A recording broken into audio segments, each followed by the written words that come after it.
ରାସ୍ତା ନିର୍ମାଣ ଦାବିରେ ଯୁବଗୋଷ୍ଠୀଙ୍କ ରାସ୍ତାରୋକ। ଭଦ୍ରକ ଜିଲ୍ଲା ଭଣ୍ଡାରୀପୋଖରୀ ବ୍ଲକର ଭଣ୍ଡାରୀପୋଖରୀ ମଣିନାଥପୁର ପୂର୍ତ୍ତ ବିଭାଗ ରାସ୍ତାର ମରଣଜନ୍ତା ପାଲଟିଥିବା ଷୋଳପୁର ପଞ୍ଚାୟତର ଖପୁରିଆପଦା ବାଙ୍କ ରାସ୍ତା ନିର୍ମାଣ ଦାବିରେ ସ୍ଥାନୀୟ ଯୁବଗୋଷ୍ଠୀ ଟାୟାର ଜାଳି ରାସ୍ତାରୋକ କରିବା ସହିତ ଆନ୍ଦୋଳନ କରିଛନ୍ତି।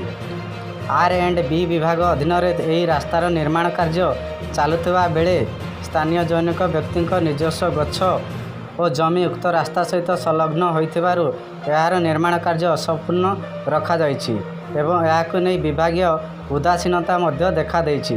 ଏପଟେ ଏହି ମରଣଜନ୍ତା ପାଲଟିଥିବା ରାସ୍ତା ଦେଇ ହଜାର ହଜାର ଲୋକ ଭଣ୍ଡାରୀପୋଖରୀରୁ ଯାଜପୁରକୁ ଯାଉଥିବା ବେଳେ ପ୍ରତିଦିନ 3 ରୁ 4 ମର୍ମନ୍ତୁଦ ସଡ଼କ ଦୁର୍ଘଟଣା ଘଟୁଥିବା ଦେଖିବାକୁ ମିଳିଥାଏ। ଏତେ ପରେ ବି କୌଣସି ସ୍ଥାନୀୟ ପ୍ରଶାସନ, ଜିଲ୍ଲା ପ୍ରଶାସନ ତଥା ବିଭାଗୀୟ ଅଧିକାରୀ ସେଠାରେ ପହଞ୍ଚି ନାହାନ୍ତି।